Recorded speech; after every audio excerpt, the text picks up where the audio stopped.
Hello, everybody, and welcome back. My name is Miss Nunez, and I am a computer science teacher working primarily with middle school students this year. Today, we are going to be taking a look at Lesson 8 on sprites in the Unit 3 Interactive Animations and Games on the CS Discoveries curriculum. So, today we're going to be looking at sprites, like I said. So, before we get started, we got to click on the purple lesson resources buttons to see what we have in store for us.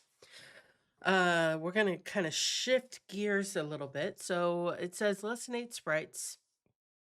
It says vocabulary. So what is a sprite? A sprite is a character on the screen with properties that describe its location, movement, and look. So that's what we're going to start learning how to incorporate into our coding. We've got 3 new bits of code that is being introduced. So the first is draw sprites. The second is sprite dot set animation, and then the parameter is label.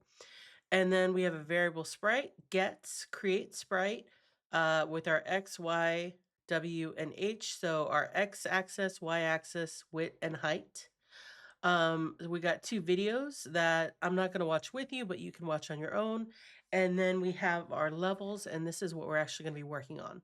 So we've got 11 levels. So let's get started on level 1.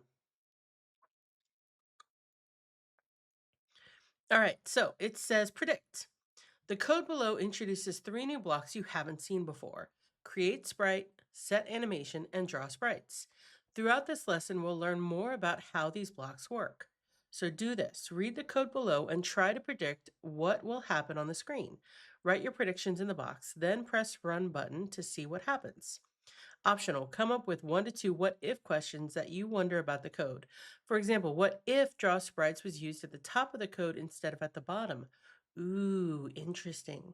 All right, so let's read through the code. It says line 1, variable fruit gets, create sprite, and this is our X and our Y. So at 100, at 200. All right, so that would be 100 and then 200. So right here is my guess. Fruit dot set animation apple. All right, so it looks like maybe it's gonna be an apple? Question mark? I don't know. Variable vegetable gets create sprite 300 200. So that would be over here and down here.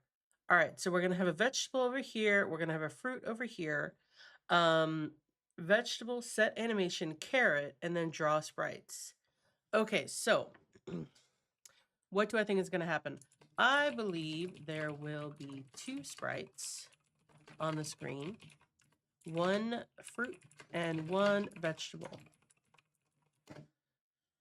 What if questions that you wonder about the code?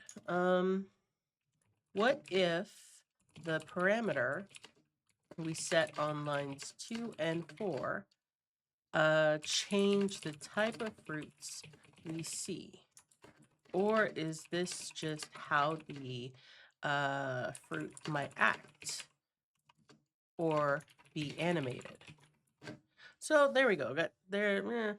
I'm curious about this. So let's press run and see what happens. Remember, you can't press run until you make your prediction. So now that I've made my prediction, I'm going to run it. It's going to lock that in there. And there's my apple. There's my carrot. Interesting. All right. What I'm really curious about is what happens with this black triangle button. So I'm interested to see what happens here. So we have an apple, we have a carrot. We're going to click on the finish button, and I will see you in the next level.